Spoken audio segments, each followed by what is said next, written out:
আমার ফেসবুক পরিবার আজ ১,০০,০০০ ছুঁয়ে ফেলেছে। এই সংখ্যা শুধু সংখ্যা নয়। এই ১,০০,০০০ মানুষ, ১,০০,০০০ আশীর্বাদ, এই ১,০০,০০০ ভালোবাসা। আপনারাই আমার অনুপ্রেরণা, আপনারাই আমার শক্তি। কখনো কনফিডেন্স হারিয়েছি, কখনো ক্লান্ত হয়েছি। কিন্তু আপনাদের একটা ছোট্ট ভালো লাগলো কমেন্ট আমায় আবার নতুন করে তৈরি করেছে। এই যাত্রায় যে ভালোবাসা, উৎসাহ আর সমর্থন আপনারা আমাকে দিয়েছেন, তার জন্য আমি হৃদয়ের অন্তঃস্থল থেকে কৃতজ্ঞ। এই কৃতিত্ব, এই স্বীকৃতি পুরোটাই আপনাদের।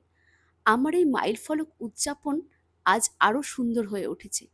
আমার ছাদ বাগানে ফোটা একটা পদ্ম ফুলের মাধ্যমে। এই ফুলটা যেন আজ আমার পরিশ্রম আর ভালোবাসার প্রাকৃতিক পুরস্কার। ধন্যবাদ আমার ফেসবুক পরিবারকে, আমার এই ছোট্ট জগৎটাকে